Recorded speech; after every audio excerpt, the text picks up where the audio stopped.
Salut les gars, j'espère que vous allez bien. Cette nuit, il y avait l'UFC 307 à Utah. Et en main event, il y avait Alex Pereira qui affrontait Kyle Rountree. C'était un combat qui était pas mal attendu parce qu'on se doutait un peu que le combat allait rester presque majoritairement en striking. Et au final, il s'est passé à 100% striking, donc on n'a pas eu tort. Et surtout, c'était une belle guerre avec beaucoup d'intensité du début à la fin. Au final, Alex Pereira s'impose par KO au quatrième round. Mais le combat était quand même assez compliqué. Il perd les deux premiers rounds. Kyle Rountree a eu pas mal de succès dans les deux premiers rounds, au début du troisième aussi.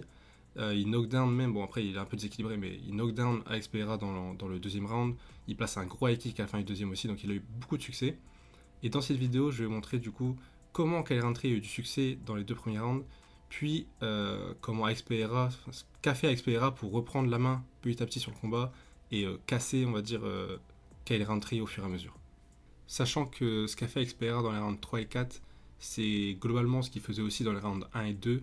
C'est juste que la fatigue et les dégâts qui sont accumulés sur Kyle Rountree, ça a fait baisser son rythme. Il était de moins en moins explosif, de moins en moins rapide. Et donc, ce que faisait Xpera avait de plus en plus d'effets au fur et à mesure. Ce qu'a fait beaucoup Kyle Rountree tout au long du combat, mais surtout dans les deux premiers rounds parce qu'il était encore assez explosif, c'est à chaque fois qu'il essayait de toucher Pereira, déjà il partait sur l'extérieur, que ce soit en déplaçant le niveau de sa tête ou en mettant son appui droit sur l'extérieur de Pereira, donc à gauche de l'appui gauche de Pereira, je vais vous montrer juste après. À chaque fois qu'il essayait d'attaquer, c'est ce qu'il essayait de faire au maximum. Et en plus de ça, il se plaçait assez bas, il le fait globalement tout le temps, donc il n'a rien de changé de particulier dans sa manière de combattre, mais il est assez bas et Alex Pereira se tient assez droit, assez haut. Ça compliquait un peu les comptes de Pereira, vous allez voir juste après, je vais vous montrer, mais globalement, le fait de se mettre sur l'extérieur et de se mettre assez bas, ça gênait Pereira. Et donc, ce qu'il faisait beaucoup, c'est qu'il faisait des sortes de blitz, des blitz et on va dire des sortes d'accélération vers l'avant.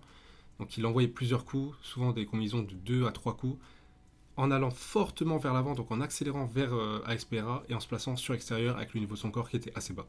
Vous allez en voir un premier ici. Il jab, il envoie crochet, puis direct.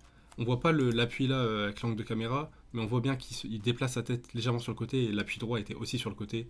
Vous allez voir un autre exemple où il le fait. Vous allez voir ici, c'est la même chose. Là, je crois qu'on va mieux voir l'appui d'ailleurs. Je vais essayer de vous montrer si on voit mieux. Ouais, voilà. Là, on a bien vu, on voit bien à quel point son appui est à l'extérieur. L'appui de Kyle ici. Celui de Pereira est vraiment à l'intérieur de sa jambe. C'est important pour éviter les contres de Pereira. Bon, au final, il y a des moments où Pereira arrivait quand même à trouver des angles pour le contrer, mais c'était vraiment assez rare. Ça arrivait peut-être 2 fois dans le combat. Et donc, il se place sur l'extérieur. Bon, là, on le voit pas parce que Pereira est en train d'esquiver un coup, donc il est bas, mais il est aussi plus bas qu'Alex Pereira. Là, on le voit bien. Le niveau de sa tête par rapport au niveau de celui d'Alex Pereira, il y a un décalage. Et donc, il est sur l'extérieur. Il avance en attaquant. Et il envoie souvent des combinaisons de 2-3 coups qui obligent Pereira à reculer et qui l'empêchent de le contrer. On va encore une fois le voir ici, c'est à la fin du round 2, donc pour montrer que vraiment jusqu'à la fin du round 2, il arrivait à avoir du succès avec ça, et ça marchait vraiment plutôt bien. Bon, c'est ce qu'il fait dans beaucoup de combats, mais là il le faisait particulièrement bien. Et là on voit bien que sa tête est à l'extérieur, le bras de Pereira est ici, et la tête de Khalil est vraiment sur l'extérieur du bras. On voit pas au niveau des appuis, mais il a changé de stance, il est passé de gaucher à droitier pour envoyer son bras gauche puis son bras droit. Pareil, il touche pas particulièrement fort, il a pas sonné Pereira ou quoi, mais en tout cas il a mis de l'action offensive, et il a empêché Pereira de le contrer. Et vous voyez ici, au final Pereira recule et n'a pas pu le contrer, et il doit reprendre et remettre son jeu en place. Et donc ce que faisait aussi Kyle Rountree, c'est que il essayait pas beaucoup d'engager. On sait que Pereira aime bien contrer, il le fait très bien, surtout quand l'adversaire lui donne plusieurs fois la même information. Donc Kyle Rountree, il essayait plutôt la majorité du temps de contrer Pereira plutôt que d'essayer d'engager en premier. Là c'est ce qu'il va faire, et toujours en étant sur l'extérieur d'ailleurs. Il y a le kick de Pereira, il bloque le kick et il cherche à les contrer. Encore une fois, le bras de Pereira ici, Kyle Rountree est sur l'extérieur et sa jambe droite, on ne la voit pas bien, mais elle va sur l'extérieur de la jambe gauche de Alex Pereira. Il contre et il ressort sur l'extérieur pour reprendre le centre et pas se faire cadrer. Donc vraiment, même jusque dans le round 2, en réalité, ça marchait plutôt bien de faire ça. Donc vous allez pouvoir le revoir ici au début du round 3. Donc comme je dis, jusqu'à assez tard le combat, il y avait du succès. Là, vous avez bien vu, bon, j'ai mis pause plus tard, mais la jambe droite est encore sur l'extérieur. Il a attaqué avec son crochet droit sur l'extérieur de Pereira pour ensuite envoyer le direct gauche dans l'axe.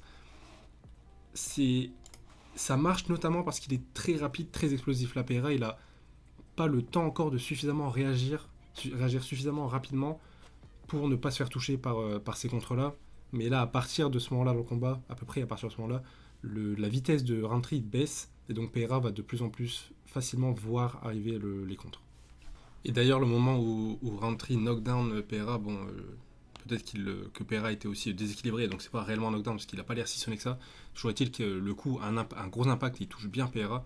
C'est sur une séquence où il essaie de contrer après un high kick de Pereira. Vous allez voir ici, Pereira envoie son high kick, il passe en dessous, donc encore une fois, il y a toujours la logique d'être assez bas, même si là c'est pas 100% voulu, je pense. Et il peut pas aller sur l'extérieur, mais par contre, l'idée est la même, il essaie de contrer, boum, le bras droit touche. Et on voit même le début du bras gauche qui était parti, parce que c'est la combinaison qu'il essaie d'envoyer, le crochet droit et bras arrière gauche.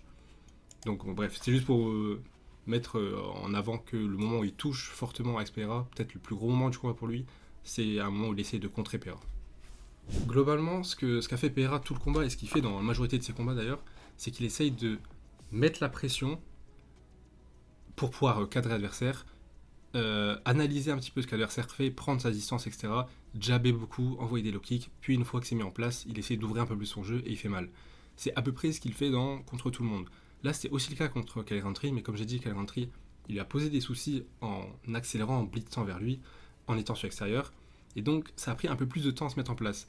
Mais par contre, la logique est la même, vous allez voir là, au début du round 3, la logique de mettre la pression, elle est 100% là, et à partir du round 3, parce qu'il sait que Rountree se fatigue et que le niveau va baisser, à partir du round 3, il va de plus en plus appuyer sur sa pression, appuyer sur son jab, sur ses low kicks aussi, il en avait déjà mis pas mal, mais je vais vous montrer une séquence où il en envoie genre 3 d'affilée, et les front kicks aussi, il est revenu vraiment sur des armes qu'il utilise au départ, mais là, jusqu'au round 3, il utilisait majoritairement ça pour non pas essayer de toucher fortement Rountree comme il essaie de le faire parfois dans les rounds 1 et 2, mais essayer de le toucher souvent. Donc là, vous pouvez voir la pression qu'il met, il est vraiment dans la zone de frappe avec Rountree constamment, il lui prend son oxygène constamment, il est vraiment très très proche de lui, il ne lui laisse pas le temps de respirer, et il fait ça, bon dans le round 3 il fait ça presque tout le round 3, mais sinon globalement le combat il essaie de faire ça au maximum le plus possible dans chaque round. Et donc dans ce round de 3 notamment, Alex Pereira il va commencer à augmenter de plus en plus le nombre de jabs qu'il envoie. Là il y en a un premier qui touche ici, vraiment clean. Comme je dis, il en renvoie un juste après d'ailleurs, il essayait plus de toucher fortement, mais il essayait de toucher souvent avec son jab et précisément avec son jab pour juste créer du dégât et fatiguer avec sa pression et son jab. Vous allez le revoir ici, il met la pression, il est très très proche, il jab, puis il recule, il évite l'attaque de Kyle Rountree, là encore. Il fait juste en sorte d'être responsable défensivement, mais il a touché avec son jab et directement après il remet la pression sur Rountree. Cette séquence-là, elle démontre bien aussi ce dont je parle. Et il venait d'envoyer un jab, il en renvoie un ici, il met la pression, il jab, il est prêt à contrer si jamais Rountree s'ouvre, mais comme c'est pas le cas, il rejab et il rebouge et il remet la pression directement, là il réavance dessus. En plus il envoie un low kick juste après, et je vais vous montrer une séquence où il envoie pas mal de low kick, je crois que c'est dans le round 3 aussi d'ailleurs, mais bref l'idée était là, mettre la pression, jabber, envoyer des low kicks pour limiter les mouvements de Rountree, et quand Rountree fatigue, ouvrir son jeu.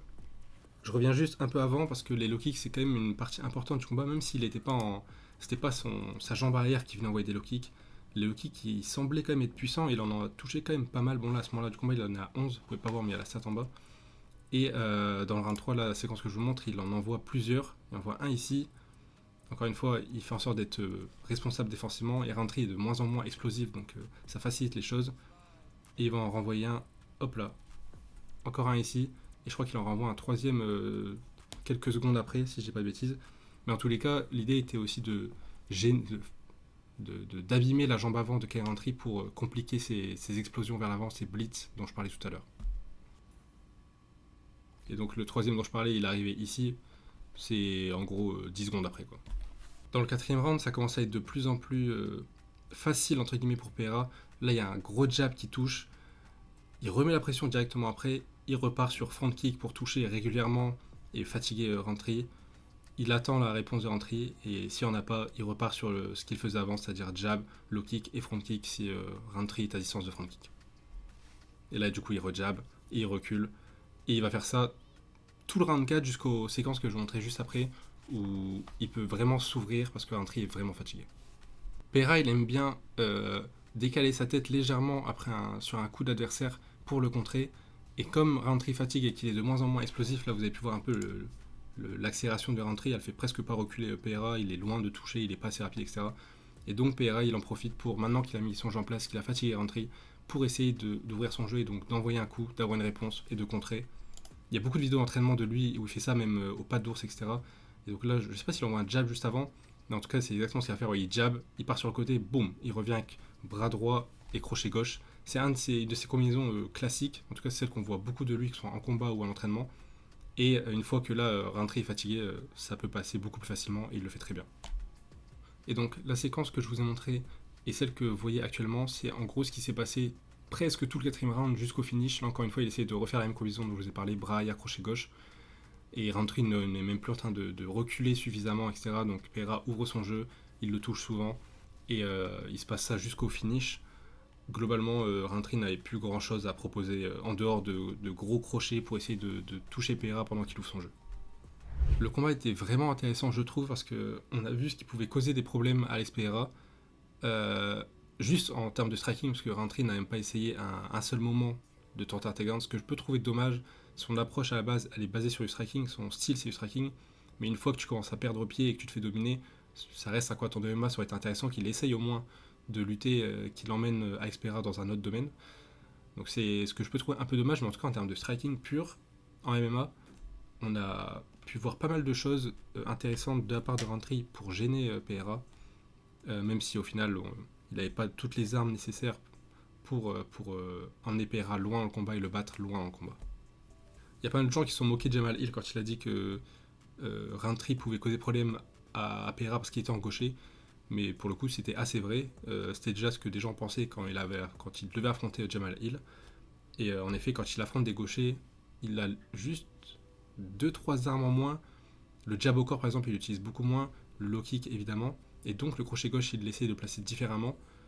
Et en vrai de vrai, ça oblige son jeu à prendre un peu plus de temps avant d'être vraiment en place dans le combat. Et donc ça donne un combat très intéressant et une belle guerre comme face à Roundtree. J'espère que vous avez apprécié la vidéo. N'hésitez pas à me le dire dans les commentaires si c'est le cas. N'hésitez pas aussi à mettre un like et vous abonner si ce n'est pas encore fait. Je vous dis à la prochaine. Bisous.